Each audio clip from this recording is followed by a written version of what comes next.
Tutorial LMS FKIP Untat bagi mahasiswa. Jadi LMS FKIP Untat itu alamatnya ini lms.fkipuntat.com.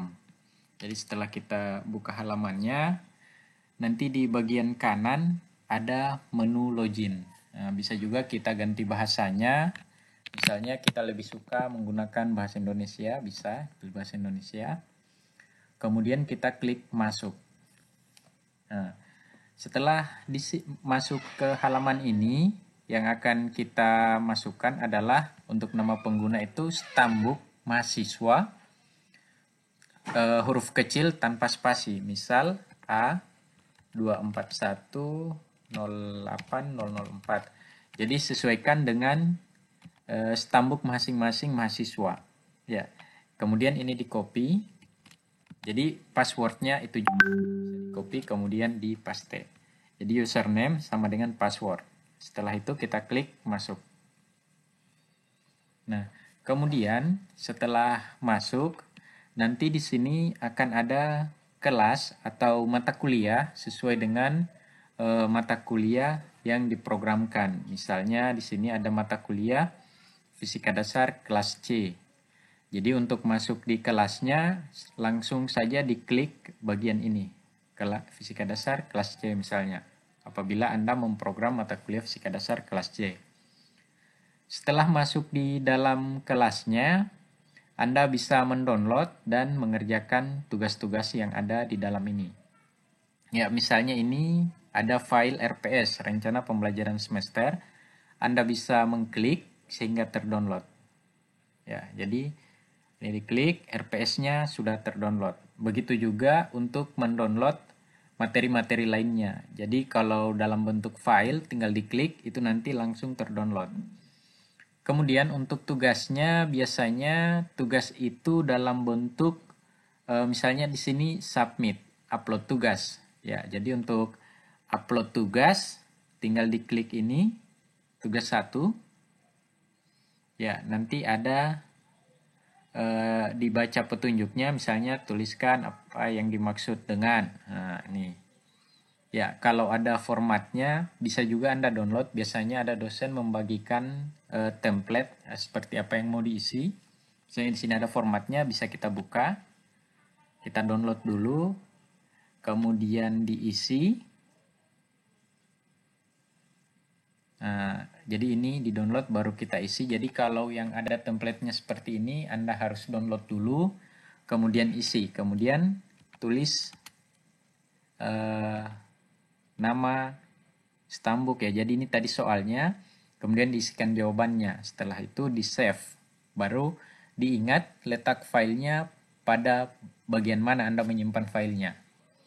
Nah, setelah tugas-tugasnya Anda save, kemudian nanti untuk menguploadnya Anda klik ini, tambah pengajuan tugas atau laporan.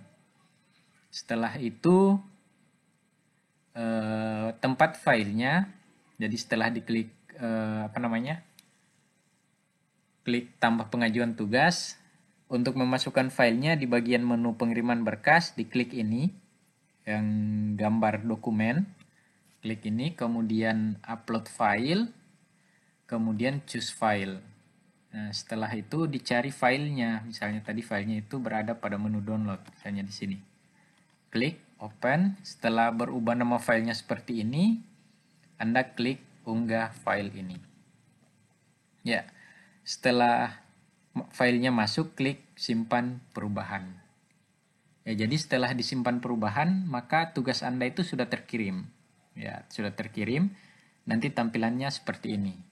Nah, kemudian kalau misalnya mau diganti atau dihapus, bisa Anda klik edit pengumpulan atau remove untuk menghapusnya.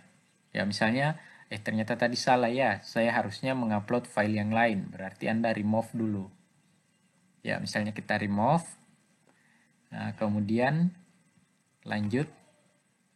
Ya, jadi ini setelah di remove sudah terhapus. Nah, maka kita kirim kembali, kita masukkan kembali file yang betul. Nah, kita kembali lagi ke menu pengiriman berkas, choose file, cari filenya, kemudian ke dokumen, ke ini, cari letak dokumennya, open, unggah file, nah, kemudian klik simpan perubahan. Ya, jadi seperti itu cara menguploadnya dan menghapusnya. Kemudian setelah itu kita untuk kembali ke halaman depan kelasnya, kita langsung ke sini. Jadi ini untuk kembali ke halaman tampilan awal seperti pada saat pertama kali Anda login, maka akan terbuka. Jadi di sini sudah terbuka, sudah ada tercentang tugas 1. Jadi kalau tugas satunya sudah tercentang berarti Anda sudah berhasil mengirimkan tugas. Jadi setelah ini tercentang, Anda bisa melanjutkan aktivitas berikutnya. Misalnya diskusi 1, pertemuan 2. Jadi pertemuan 2 ini Anda tidak bisa masuk sebelum tugas-tugas di pertemuan 1 ini tercentang. Misalnya tugas 1 tercentang. Jadi tadi setelah terupload baru terbuka ini diskusi 1. Nah, untuk memulai diskusi, Anda tinggal klik diskusi 1, kemudian apabila belum ada yang bertanya, Anda mau bertanya, Anda bisa mengklik ini, tambah topik diskusi baru. Ya, jadi topiknya, jadi di sini kelompok A, artinya Anda hanya bisa berdiskusi dengan mahasiswa di kelompok A.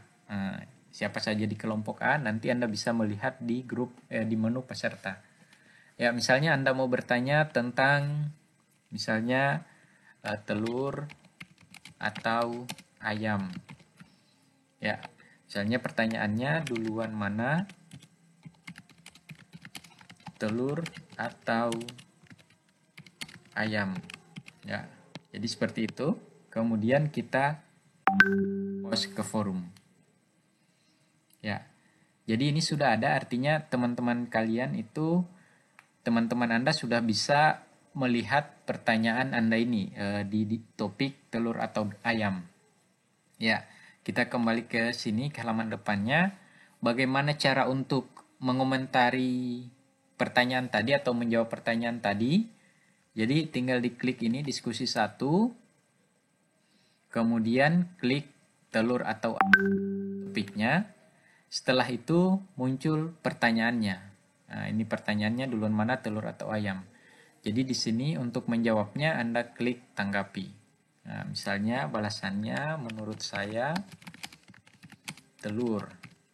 Karena yang duluan disebut adalah telur. Nah, misalnya. Kemudian simpan. Ya, jadi ini sudah dibalas pertanyaannya, Anda sudah balas. Nah, begitu seterusnya. Misalnya mau ditanggapi lagi, ya klik tanggapi dan seterusnya ya. Nah, biasanya di menu diskusi ini ada juga pertanyaan dari dosennya. Selain Anda bisa berdiskusi dengan teman kalian, dosennya juga bisa melemparkan pertanyaan dan Anda wajib menjawab pertanyaan tersebut. Selanjutnya, apalagi yang akan kita lakukan? Jadi Anda juga bisa merubah profil dengan cara klik bagian ini, kemudian pilih preferensi. Nah, jadi dipilih preferensi, setelah itu ini ada menu edit profil. Ya, jadi edit profil. Nah, di sini Anda bisa mengganti namanya. Jadi first name biarkan saja tetap name, surname-nya baru nama lengkap Anda. Misalnya tadi A24108004. Jadi ini jangan diganti. Nah, untuk surname-nya baru diganti dengan nama Anda. Misalnya Muhammad Syarif. Emailnya sesuaikan dengan email yang aktif. Kemudian time zone-nya misalnya Asia. Ini negaranya bisa Anda ganti. Terus foto profilnya juga bisa diganti di sini. Caranya diklik ini. Kemudian choose file, cari foto yang paling ganteng. Nah, misalnya mana ini foto. Nah, misalnya ini fotonya, klik open, upload. Upload, kemudian update profil. Ya. Selain ganti foto dan ganti nama, Anda juga bisa ganti password. Untuk ganti password, klik change password. Nah, nanti masukkan password lama dan masukkan password baru. Anda wajib mengganti password. Kenapa? Supaya teman Anda tidak bisa membuka akun Anda. Ya, kira-kira seperti itu. Kenapa? Kalau akun Anda bisa dibuka oleh teman Anda, bisa dimanfaatkan untuk hal-hal yang lain. Nah, misalnya dikirim tugas yang tidak sesuai atau mau dilihat tugas kalian, bisa dibuka oleh teman Anda. Ya, setelah diganti passwordnya di save. Ya, kira-kira seperti itu. Ya, jadi mungkin itu pengantar untuk LMS Unpad. Sebenarnya masih banyak aktivitas lain yang bisa kalian kerjakan, seperti misalnya mengerjakan ujian online, tapi pada tutorial kali ini belum sempat saya jelaskan karena di kelas ini belum tersedia ujian online. Ya, nanti ketika tersedia akan dibuat tutorial selanjutnya. Ya, mungkin itu dari saya. Lebih dan kurangnya mohon maaf. Bila taufiq wal hidayah. Assalamualaikum warahmatullahi wabarakatuh.